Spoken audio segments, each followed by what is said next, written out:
Hello everyone. We will see fifth unit, that is energy storage systems. In short, we call it ESS, though it is mentioned unit 4, but remember it's unit 5.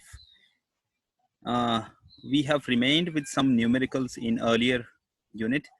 We will complete those numericals later on, but we have to start with the fifth unit, which is more important.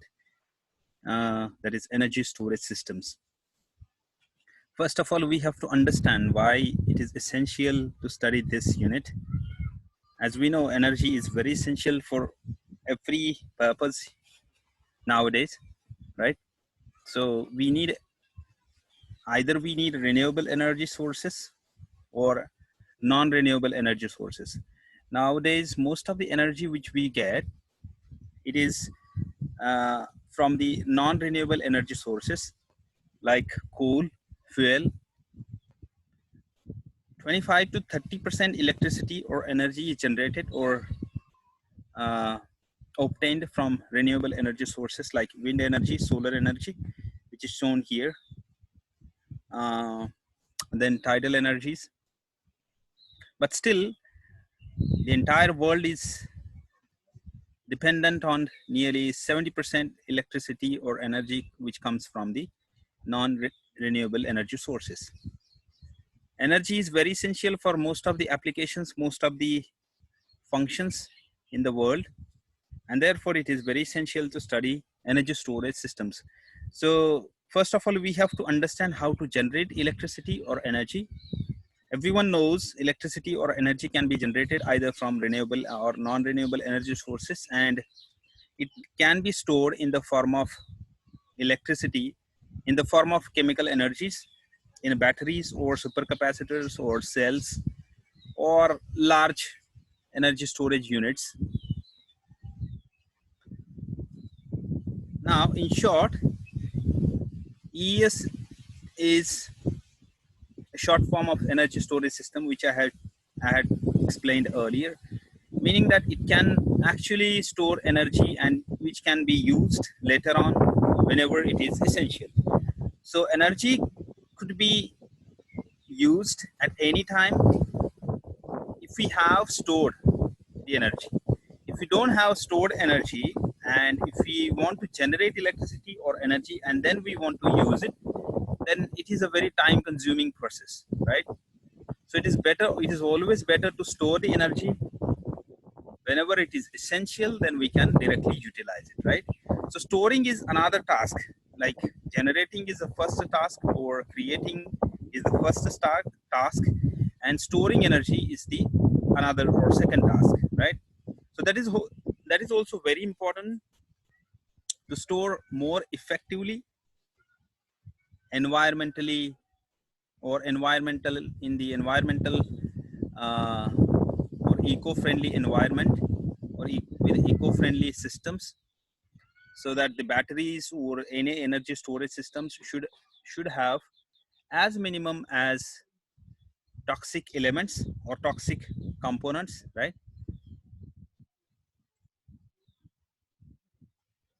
So this is how, it's a very short explanation or background and motivation of our unit, why we have to study. So this is how the electricity is generated and transmitted. So originally it is generated at the power stations. As I said earlier, 70% electricity is still generated with the or by the non-renewable energy sources, and then it is transformed from one end to another end with power transformers and transmission or heavy transmission lines like this. Then transmission substation is there, and then finally distribution substation, which provides the electricity or energy to the commercial and industrial consumers or applications or functions or operations, and then some part of the electricity or energy is provided or distributed to the home or urban population, right? So this is how it is distributed and transmitted. Now, this is just still it is introduction and a simple concept regarding the energy storage systems. Now, this is how the world net electricity consumption graph looks like. You can see in 2025, we will need 26,000 billion kilowatt hours electricity. At present, 2020, we are, these are the kind of projections. So we expect or we need this much electricity or energy, that is 23,677 billion kilowatt hours, which has almost double in the last 15 years, right? That means the world is developing so fast, and for the faster developing world, we need more energy, right? So this is how the projections looks like. That means in future we need more energy because of more developed nations, increased population or increasing population, and many other factors are there. So generation would be first task for most of the scientists, efficient generation of the electricity or energy, and then efficient storage of the energy would be the next task. This is how the India's energy balance looks like. This is the consumption and production. So production graph, this is in quadrillion BTU. So in 2010, you can still see there is an electricity deficit of nearly 5 quadrillion BTU. This deficit, it was in 2010. That means, or that was the reason why there is a power cut or load shedding, especially in remote areas or villages, why there is a power cut, or even in small cities as well, there is a power cut or load shedding. This is because of the energy deficit. That means we still need more energy because the consumption is more while we produce less energy, and this is how, and it is balanced with load shedding. So in order to avoid these load shedding problems in future, we need a better energy sources or generation power stations, electricity generation power stations, and also we need a very effective energy storage systems. And that's why we are going to study this unit, which is very important when it comes to future perspectives, when it comes to for the developing nations, when it comes to efficient use of electricity energy for the developed countries, right? For the future generations.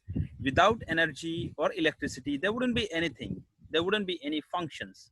There wouldn't be developing, or there wouldn't be any motions, locomotions, or transmission from one end to another, or transfer, right? So it would be very difficult to travel if there is no energy. It would be very difficult to eat food if there is no energy, right? We cannot cook or we cannot eat raw food all the times, like what we used to do 3,000, 4,000 years back, right? Or 2,500 years back, or yeah, maybe probably more than that, right? 3,000. So this is that is the reason why we need more efficient energy storage systems nowadays. So there are basically two types of energy storage systems. That means we can store the energy in the two different instruments. Like first one is battery, which is very common nowadays and everyone knows it, right? Lithium ion batteries, lead acid batteries, dry cell batteries, various Daniel cell batteries, different types of Volta cell batteries, right? The batteries which we use in most of our vehicles for the ignition, right? For especially for four-stroke engines, we need a battery to ignite the engine or initiate the process of ignition, right? And the another form is fuel cell. We can also store or generate electricity or energy with the help of fuel cells, which we are going to see later on. But first of all, we are going to study in detail battery. Okay. Now in the unit number 1, that is corrosion, we have learned fundamentals of batteries, right? Now, in this unit, we are going to study lithium-ion battery and lithium metal battery in detail, but we are going to emphasize more on lithium-ion batteries. So you guys have to just study basics of lithium metal batteries and emphasize more or focus more on lithium-ion batteries, which we are going to study in this unit in detail, okay? So this still, what we are studying is still, it's part of the introduction or motivation, and don't forget that this is, or don't think that this is less important. If you have no basic idea regarding the energy storage systems, and directly if you start studying lithium-ion batteries, you will not understand what we are talking about, okay? So recently in 2019, last year only, 3 different scientists, 2 scientists from America and 1 scientist from Japan, received Nobel Prize in Chemistry for the development, sorry, 1 scientist from, that is John Goodenough, USA, then Stanley Whittingham from UK, and then Akira Yoshino from Japan, which is at the very last or right, shared the Nobel Prize or shared the Nobel Prize for the development of lithium-ion batteries. Now, we've been using lithium-ion batteries for last 20 years or more than 20 years actually, but this was recognized last year and they were awarded with the Nobel Prize in 2019. So this was a long journey, and the prizes or the recognition was a little late, but it is okay. At least the world has recognized it now, the importance of use of lithium-ion batteries, right? The development of lithium-ion battery was started in 1958, and later on it was developed by various scientists. Finally, these 3 scientists, they made it and commercialized. Now, so many advantages of using lithium-ion batteries are there, which we are going to study or see in detail later on. Why earlier batteries or lead acid batteries or dry batteries are being replaced or completely replaced in most of the applications, except vehicle applications. Most of the batteries are replaced with lithium-ion batteries. Most of the electronic gadgets, laptops, computers, mobile phones, your wrist watches, or even smart watches, earphones, Bluetooth, everywhere you can see lithium-ion batteries are being used because of their highly efficient nature and constant energy output, okay? We'll see in detail later on. This is still just a basic. So batteries, first of all, we have to understand before we go to the lithium-ion batteries, we have to understand what is meant by battery. Batteries or battery consist of 2 or more voltaic cells that are connected in a series to provide steady DC voltage, direct current voltage at the battery's output terminals, right? So there are 2 electrodes separated by a diaphragm. Electrolyte is filled in the electrodes, and electrodes will simply carry out the energy or electricity, or conduct. They will simply carry the energy or electricity, but electrolytes duty or electrolytes function is more important. It stores the energy in the form of chemical reactions, which is separated with a diaphragm or semi-permeable membrane, which can only allow or which can only generate the electricity when the switch is on, when the circuit is complete, right? Till the circuit is open, there wouldn't be any chemical reaction. So chemicals are still there, electrolytes are still there, but if the circuit is open, there wouldn't be any transmission of electrons or ions or holes, that is charge carriers. Once the circuit is complete, the charge carriers will start flowing from one end to another end, and this is how the electricity or energy will be generated. The voltage is produced by chemical reactions, which is explained here inside the cell. Electrodes are immersed in an electrolyte, which forces the electric charge to separate in the form of ions and free electrons. These are the various, just a schematic of battery, which converts the stored chemical energy into electrical energy. These are the simple basics. So we don't need to spend more time on this, because still these are the basic concepts, and the questions would be asked or could be asked for 1 or 2 marks only from these slides. Okay, so just we'll skip this part, because we know everyone knows it, right? Electrolyte and electrodes, more important. So what are the definitions of, or what is the definition of electrode and electrolyte? Electrodes are basically 2 types of electrodes. Electrode, electron which allow to pass the electrons. You can defragment or fragment this word electrode, and then there is a anode or cathode. Okay, so basically there are two types of electrodes, cathode and anode. Cathode positive, which has a positive terminal, chemical reduction occurs at the cathode. Anode, which has negative, or it has a negative terminal, and oxidation of the anode occurs at the anode.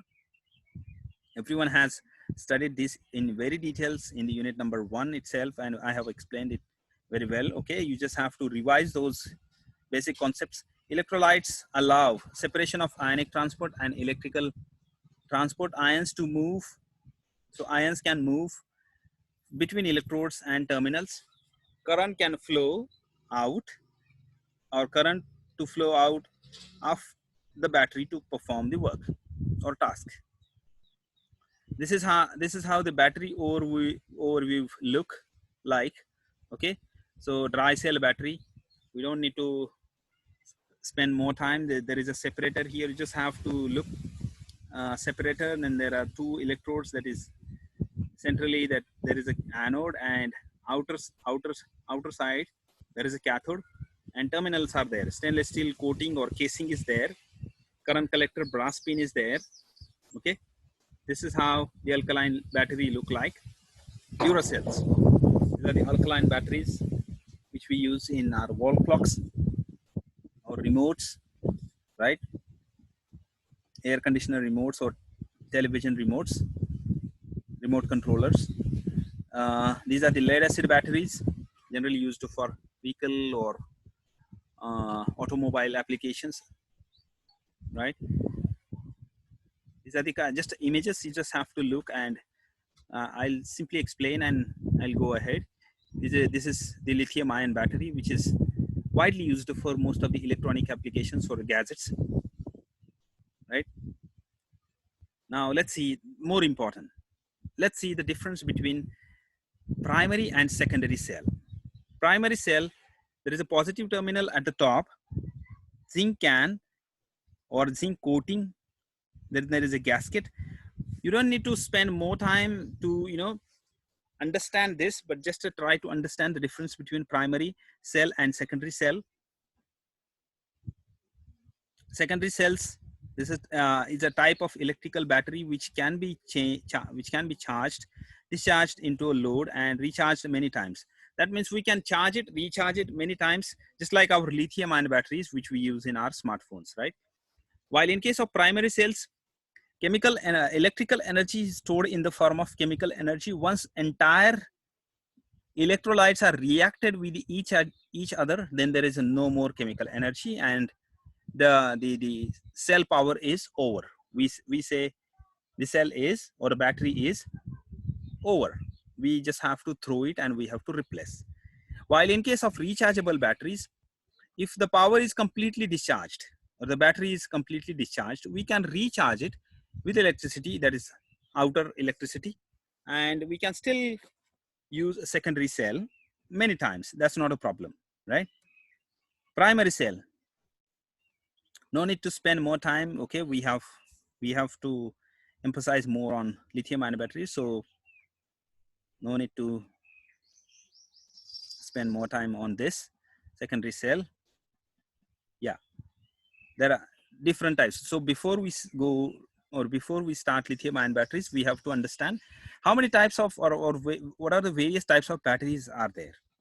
So there is a nickel cadmium batteries, or then there are nickel metal hydride batteries, lithium ion battery nowadays which we use, lead acid batteries.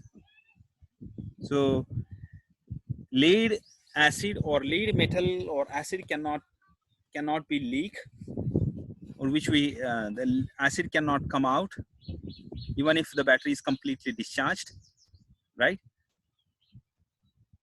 Better option than disposable batteries, reduce the amount of waste generated. Now you see here, if you see first battery, the first type, that is nickel cadmium, then the last type, that is lead acid battery, you can see there are very heavy elements used for the generation of electricity or energy, right? Heavy element like cadmium, and at the same time it's very toxic. Heavy element like lead, Pb, plumbum, right? So these are the very toxic elements at the same time. So disposable, or when we are talking about, or when we are thinking about energy storage, we also have to think about the environment. So if we are constantly using cadmium batteries or cadmium material or cadmium metal as an electrode, we have to dispose this once the electrode or once the battery is completely discharged.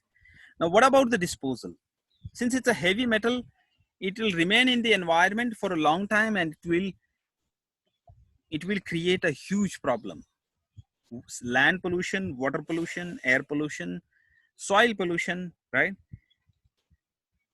Same thing will happen in case of lead acid batteries also, lead acid batteries. So what about the dispose? So this creates another problem. And that is the reason why it is being researched, or lithium ion batteries are being researched so fast in order to enhance its capacity more and more nowadays. Nowadays, there are sodium ion batteries also, which pose, or which has a very less environmental negative impacts, right? So in future, we can expect we will completely replace nickel cadmium batteries and lead acid batteries in future. So we may replace it with supercapacitors or capacitors, or lithium ion batteries or sodium ion batteries, but we need to replace these heavy metal batteries in future. Remember, for the future generation, for to control the pollution and many other factors. Okay, so this is the battery history, which was first invented in 18th century, and later on it was developed by Daniel and various scientists. And finally, nowadays, which we are using, that is lithium ion polymer battery or lithium ion battery, right? So this has a very long history of development. It started nearly 230 years back, and still the development or various uh, innovations or uh, various developments are going on. Types of lithium ion batteries. There are basically two types: primary battery, or we can call it lithium metal battery, which is generally used for hard pacemakers, then in defense applications, for instrumentation and oil drilling. Okay, which now most of the applications like this, hard pacemakers or defense or instrumentation, which we come across very rarely, while in case of lithium ion batteries, we come across applications like this frequently, like the applications like this: mobile phones, laptops, power tools, electric power trains, or even uh, environmental friendly or green buses in Pune. You might have seen there are so many green buses or eco e-buses in Pune. Now, basically, there are huge amount of or large amount of or large lithium ion batteries are stored instead of they provide energy constantly, and the energy is generated from the lithium ion batteries instead of petrol or diesel. Okay, so this has been commercialized. Now we are just still in the process of now, especially in the world, still there is so much research going on, and scientists are trying to develop even more efficient lithium ion batteries. Though it is efficient now at present itself, but we need more energy outputs in future for larger applications, right? Now, in order to get larger outputs, we need a large batteries. Now that creates another problem, because this will need more space, right? So researchers, scientists are trying to develop lithium ion batteries with a small size but with high efficiency, and that is why a huge research or large number of or many number of universities or laboratories are still doing great research on lithium ion batteries. So this is the basics of lithium ion batteries. Lithium batteries, so there are two types, as I said earlier, lithium batteries and lithium ion batteries. In lithium batteries, a pure lithium metallic element is used as an anode. These types of batteries are not rechargeable. That means once the battery is completely discharged, we have to throw it. And then there is another type, that is lithium ion battery. Lithium compounds are used. Now, instead of using lithium metal, lithium compounds are used at the anodes or as an anode material. These batteries are known as rechargeable batteries, remember. Different types of lithium ion batteries. There is a pencil cell, prismatic cells, right? Coin or button cells, cylindrical cells, pouch cells. Now you might have seen prismatic cells like this, batteries, right? Or rectangle shape batteries in electronic devices or your smartphones.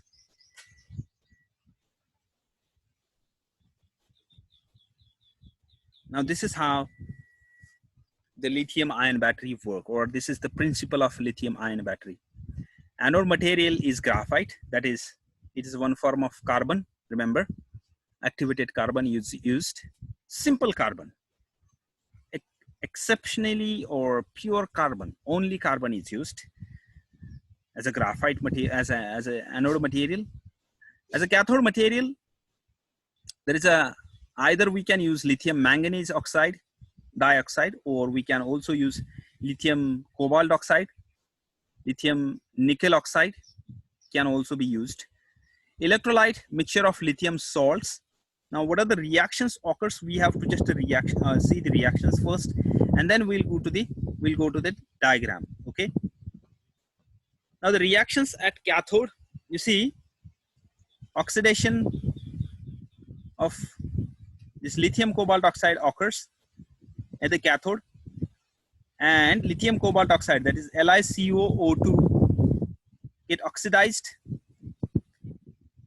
and it creates or it forms lithium 1 - X cobalt oxide, COO2. Also, it produces one lithium ion plus one electron is discharged. Now, this electron and lithium ion will be reduced at the anode, that is at the graphite material. So the graphite material is simply represented as a C, which will be reduced, or which will get reduced after accepting electron from the cathode, right? And then there is a lithium ion as well, and this will finally form carbon lithium. So activated carbon will get reduced and it will form CLI. So the overall net cell reaction looks like this: lithium cobalt oxide plus activated carbon, that is graphite, which gives or which forms lithium 1 - X cobalt oxide plus carbon lithium. Remember. Now this is how the lithium ion battery structure, internal structure look like. I think we have we have a better image than this. Yes, you can see just a charge flow here.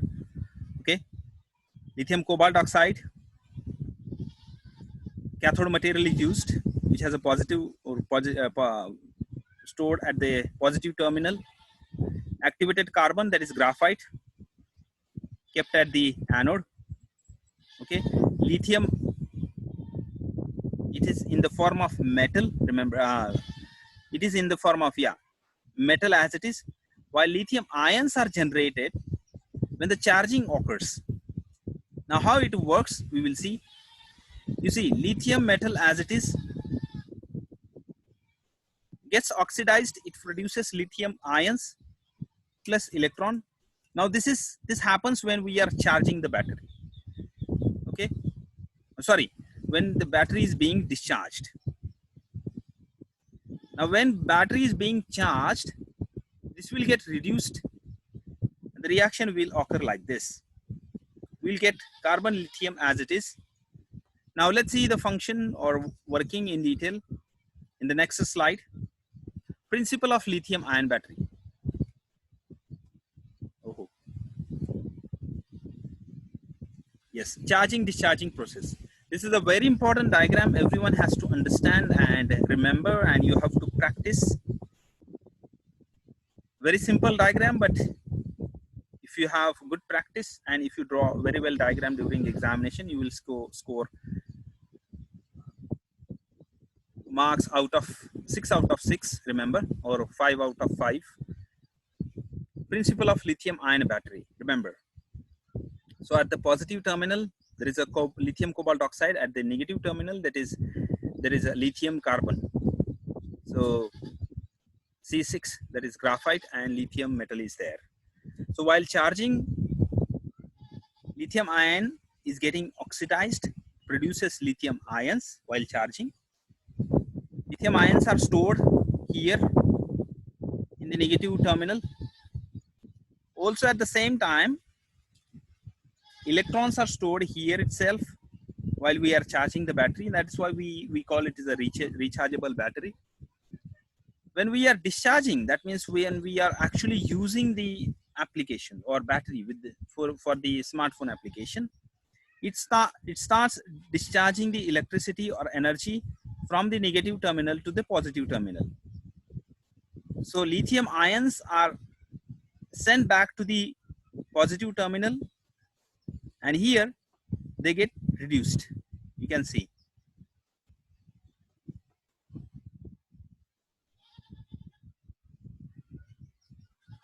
A very simple function. So while charging, we are simply producing from this lithium cobalt oxide compound or material, we produce lithium ions. Lithium ions are sent while we are charging in the negative terminal. They are stored in the negative terminal with the graphite material. When we are discharging, that means we are actually using the machine or for the smartphone.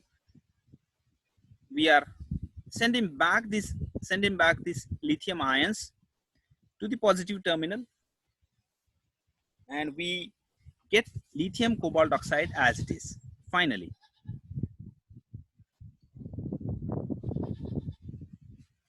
So this process occurs, charging, discharging, and we don't lose material, that is electrolyte, pretty soon. And that is why we can use lithium ion batteries for nearly one and a half years, or more than this, 2 years, based on the quality of the battery. But we don't need to replace it for every 1 month or every 2 months, 3 months, like, right? In some good quality batteries, we can use the same lithium ion battery for nearly or more than 3 years. Not a problem. Especially in case of iPhones, you might have observed, you don't need to replace the battery for every 1-2 years, right? Now, construction of lithium ion battery. So this is how the construction and the diagram look like. You can see the discharging is This is while discharging. So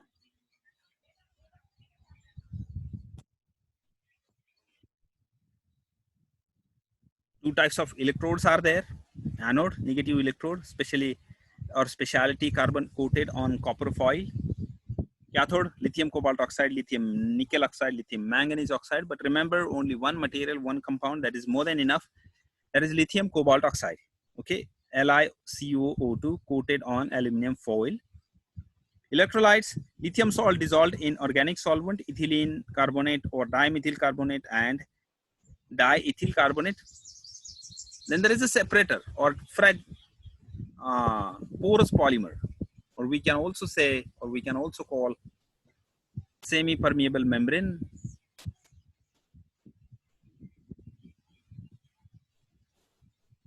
So we can see the diagram here.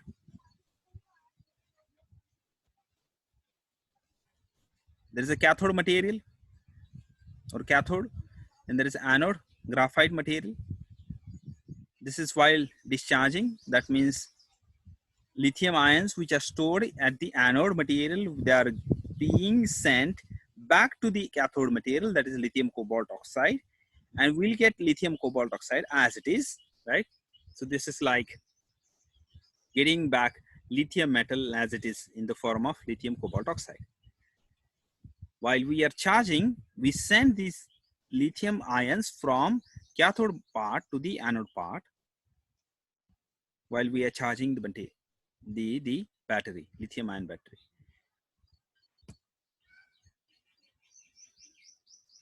What are the structural advantages? We don't need to emphasize more on this, but I think you can at least remember what are the types or names of the electrodes or various types of materials instead of remembering the entire diagram. It's very difficult to remember this positive electrode, that is cathode diagram, and this diagram as well, and we don't ask questions on this, remember.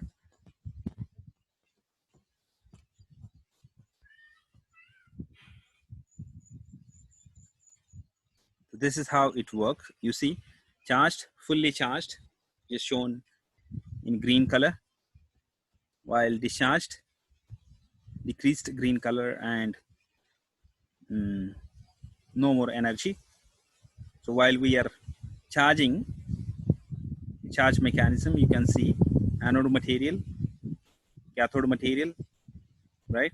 So cathode material sends, as I said earlier, lithium ions into the anode material while we are charging, right? And electrons will flow from cathode to anode. The ions will be stored at the anode part. Now, once their ions are stored in the anodic part, since they have positive charge, that means it has some energy. Now it will always try to go back to the neutral state, right? This occurs when we are discharging the battery, discharge mechanism. That means the ions will go back to the cathodic part. They will get reduced here. We'll get manganese oxide or lithium manganese oxide compound as it is. While it is being reduced here, we'll get energy or electricity at the load, right? Or at the output. And this is how the lithium ion battery works. Very simple principle, very simple working of a lithium ion battery. This is still explained more. You can still read and understand. When the battery is charged or being charged, the lithium ions in the cathode material migrate via a separator. There is, as I said, there is a separator or membrane separator between the layers of carbon material that form the anode and charging current flow.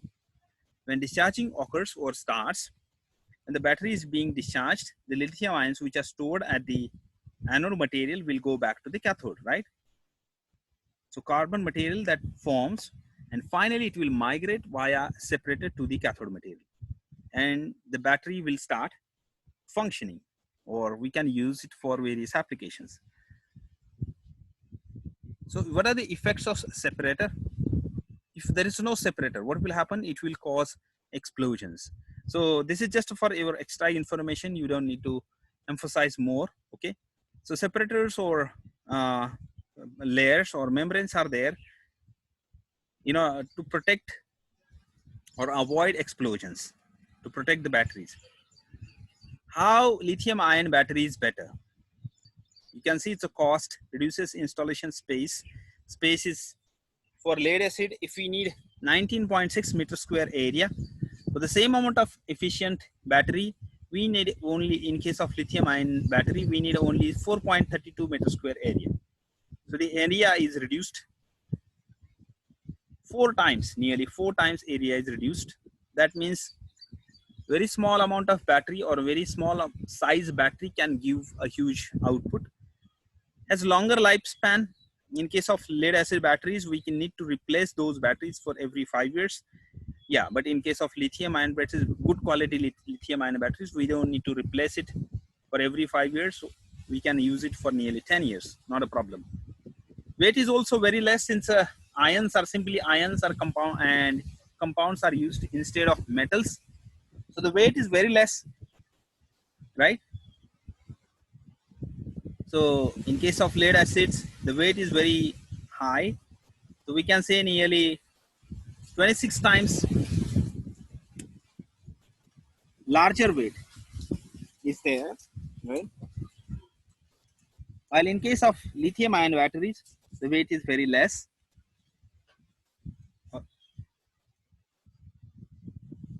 While also lithium ion batteries have wider operating temperatures and has more sophisticated BMS, meaning well managed. That means we can manage it well, less explosions, less problems. What are the various applications of lithium ion batteries? They are being used everywhere now. You can see it's a hair trimmer is there, then there is a car, that is for automobile applications, laptops, torch, wristwatches, LEDs, camera, professional cameras and smartphones, and then wall clocks or small vehicles as well, or various medical applications. What are the advantages of lithium ion battery? It has high specific energy, number of hours of operation for a given weight. That means high specific energy. Huge success for mobile applications such as phones and notebook computers. It has some disadvantages, like it is less sensitive to high temperatures.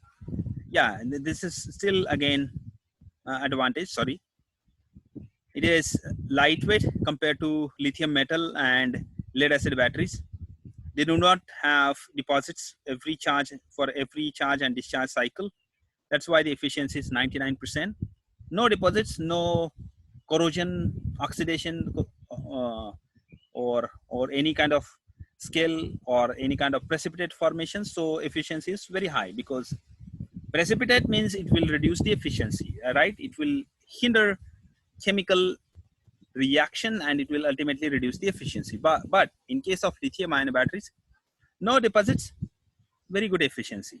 Less cells in series are need to achieve some given voltage. So we need a very less cells to achieve high voltage.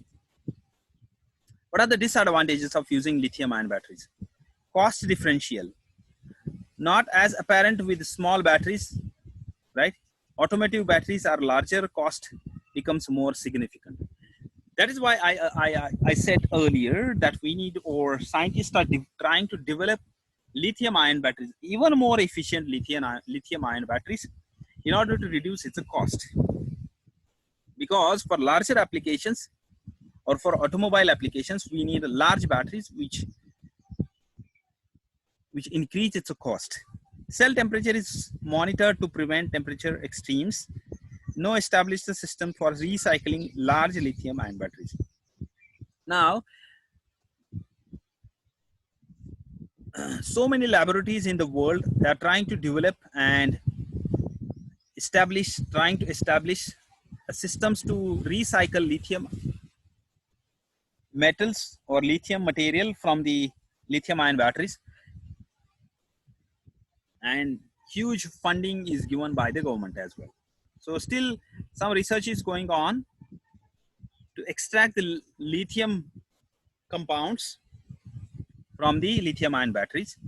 With this, I would say lithium ion battery part from the unit number 5, that is energy storage system, is over,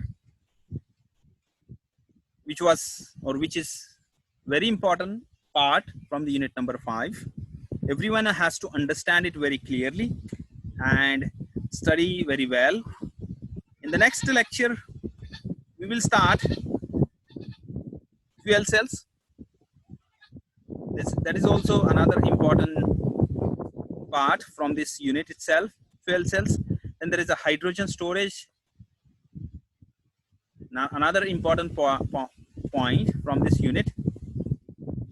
We are going to study it later on. Okay, so till now, with the lithium ion batteries, I would say the lecture is over.